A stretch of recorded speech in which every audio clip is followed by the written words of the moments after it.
Ganito naman guys ang paggawa ng PPR na pako. Yan.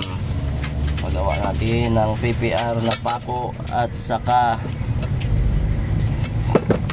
PPR na swivel at saka pako. Yan ang ating ginawa ngayon.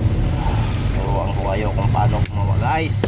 Ari ang finished product. Yan, PPR at saka pako. Yan. Ganito lang gumawa ng swivel na pako at saka PPR guys. Yan. Tingnan nyo kung paano gumawa ng PPR at saka pako. Yan ang ating finished product. Yan, PPR at saka pako. Tingnan nyo guys kung gaano kaganda guys. Yan.